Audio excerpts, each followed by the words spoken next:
The other point the caller made, which I thought was a good one, was we definitely had some concerns with Tippmann and his snapping throughout the course of training camp, like high snaps going, all over the place. And I feel like Rodgers being able to corral that and sort of have some composure to get the ball out quick was something that we benefited from at times that I don't know if Fields is going to be able to react in a similar way. It might be more of a panic at that point.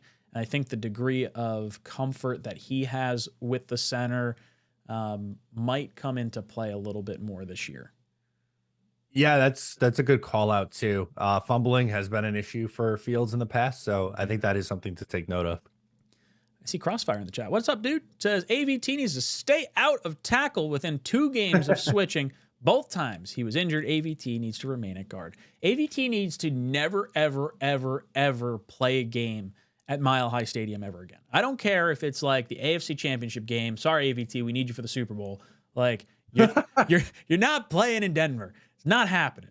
I'm sticking to that. I don't think. At some point, and I think Dom may have brought this up. I want to talk to him about this when he comes on.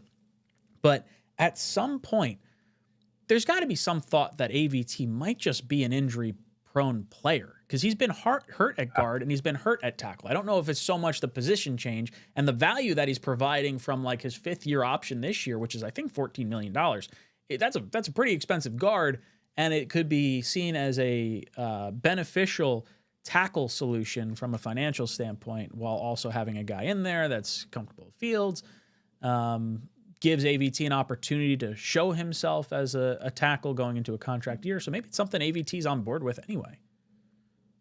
Yeah, I mean, tackles usually do tend to get paid more than guards do. So from his perspective, I would think he'd want to play tackle.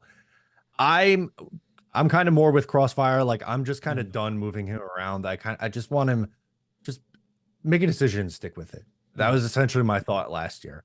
And I thought there was a better chance that he would be tackle a year ago.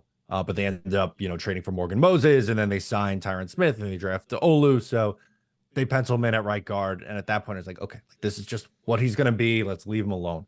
And he was good. He was very good last year at guard, I thought. So again, my thought would be just leave it, let him hang out there, be a guard. But there's no way for us to know right now if the Jets and Darren Muji and Aaron Glenn, who said they were going to evaluate everyone on this team, did they view that the same way? Or are they going into this going, well, we might be able to get someone in the mid rounds at guard that we like as a long-term potential option, but I don't know if we could do that at tackle in the 3rd round, where we want to add a Tyler Warren or Tet McMillan, let's say in round 1, a pass catcher, because that's so barren right now on this Jets roster.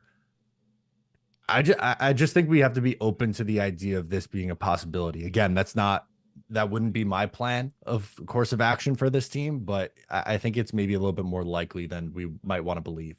What's up, guys? Matt O'Leary from Talkin' Jets. If you liked that video, please make sure to subscribe and follow for more New York Jets content.